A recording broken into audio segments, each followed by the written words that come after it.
आशुतोष शशांक शेखर चंद्रमौलि चिदंबरा कोटि कोटि प्रणाम शंभु कोटि नमन दिगंबरा।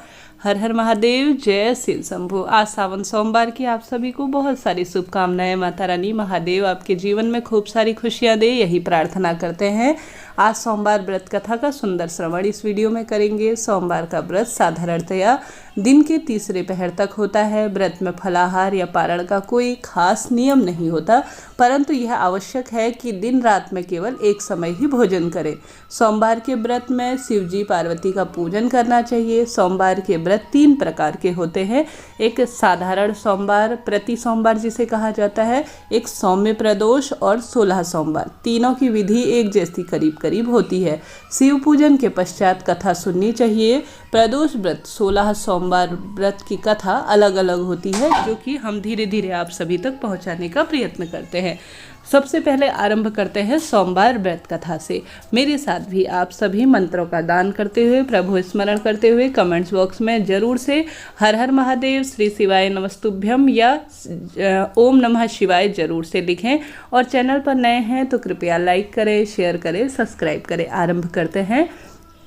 एक बहुत धनवान साहूकार था जिसके घर में धन इत्यादि की कमी नहीं थी, परंतु वह जो है किसी न किसी प्रकार से एक दुख से बहुत बड़ा परेशान रहता था। उसके घर पर कोई पुत्र नहीं था।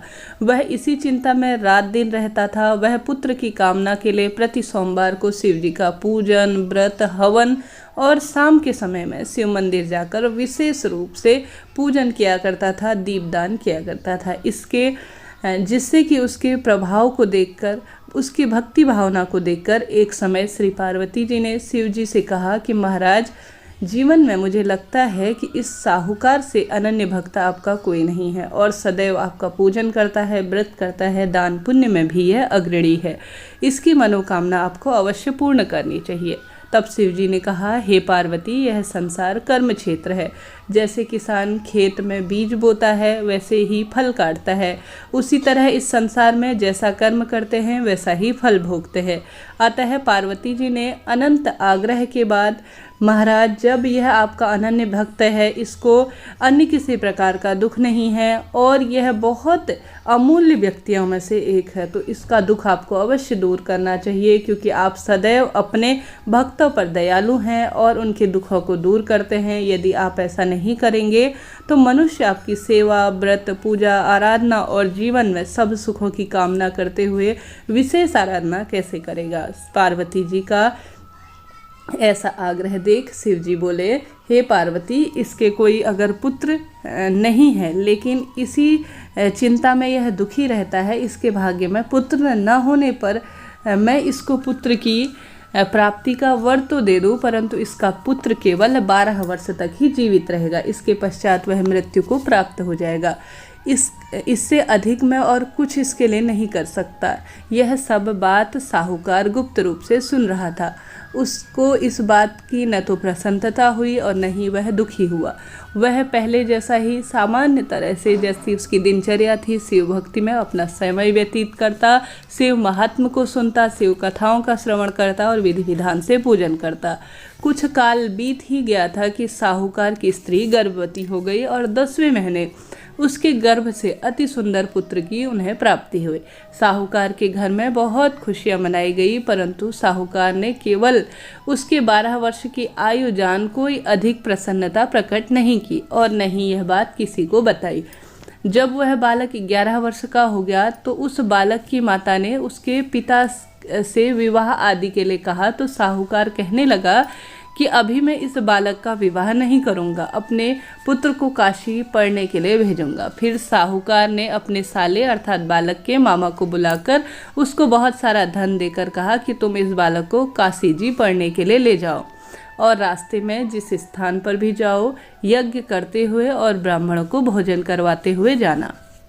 वह मामा भांजे यज्ञ कराते और ब्राह्मणों को भजन कराते हुए अर्थात भोजन दान पुण्य कराते हुए जा रहे थे। रास्ते में एक शहर पड़ा। उस शहर में राजा की कन्या का विवाह था और दूसरे राजा का जो लड़का था वह विवाह कराने के लिए बारात लेकर आया था। वह एक आंख से काना था, जिस कारण से उसके पिता को इस बात की बड़ी चिंता थी कि कहीं वर पक्ष वर को देखकर अर्थात कन्या पक्ष वर पक्ष को देखकर कन्या के माता पिता विवाह में किसी प्रकार की अड़चन पैदा न कर दे।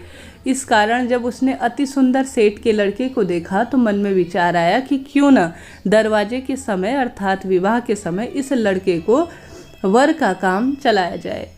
ऐसा विचार कर वह वर के पिता ने उस लड़के और मामा से बात की तो वह राजी हो गए। फिर लड़के को वर के कपड़े पहनाए तथा घोड़ी पर चढ़ा दरवाजे पर ले गए और सब कार्य प्रसन्नतापूर्ण हो गए। फिर वर के पिता ने सोचा कि यदि विवाह कार्य भी इसी से करा लिया जाए तो क्या बुराई है। ऐसा विचार कर उसने लड़के और उसके मामा से कहा, यदि आप फेरों का और कन्यादान का भी काम करा दे तो आपकी बड़ी कृपा होगी, इसके बदले में आपको बहुत सारा धन दूंगा। उन्होंने स्वीकार कर लिया और विवाह कार्य भी बड़ी अच्छी तरह से संपन्न हो गया।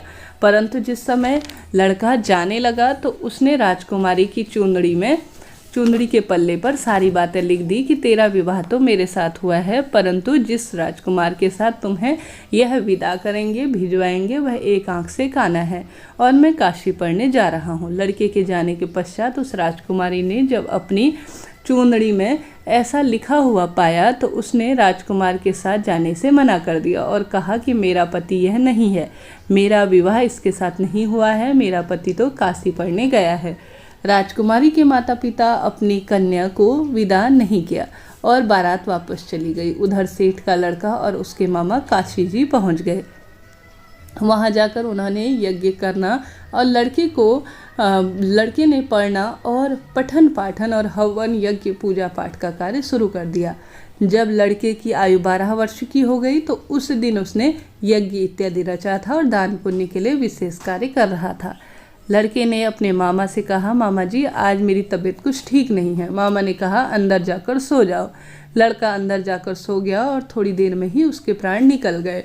जब उसके मामा ने आकर देखा तो वह मुर्दा पड़ा है तो उसको बहुत अधिक दुख हुआ और उसने सोचा कि मैं अगर अभी से रोना पीटना मचाना शुरू कर दूं तो यज्ञ हवन इत्यादि के जो कार्य है दान पुण्य के वह अधूरे रह जाएंगे। अतः उसने जल्दी से यज्ञ के कार्य समाप्त कर ब्राह्मणों के जाने के बाद रोना पीटना आरंभ किया। सुयोगवश वहीं उसी समय शिव पार्वती जी जा रहे थे। जब उन्होंने जोर जोर से रोने की आवाज़ सुनी तो पार्वती जी कहने लगी, महाराज ये तो कोई दुखिया रो रहा है, इसके कष्ट को दूर करे। जब शिव पार्वती जी के पास जाकर देखा तो वहाँ एक लड़का मुर्दा पड़ा था। पार्वती जी कहने लगी, महाराज यह तो उसी सेठ का लड़का है जो आपके वरदान से उत्पन्न हुआ था। शिव जी ने कहा, हे पार्वती इसकी इतनी ही आयु थी सो यह भोग चुका है। अब पार्वती जी ने कहा, हे महाराज इस बालक को और आयु दो, नहीं तो इसके माता पिता तड़प तड़प कर मर जाएंगे। पार्वती जी के बार बार आग्रह करने पर शिव जी ने उसको जीवन दान दे दिया और शिव जी महाराज की कृपा से लड़का जीवित हो उठा। शिव पार्वती जी कैलाश चले गए। तब वह लड़का और उसके मामा उसी प्रकार यज्ञ हवन दान पुण्य और ब्राह्मणों को भोजन कराते हुए अपने घर की ओर चल पड़े।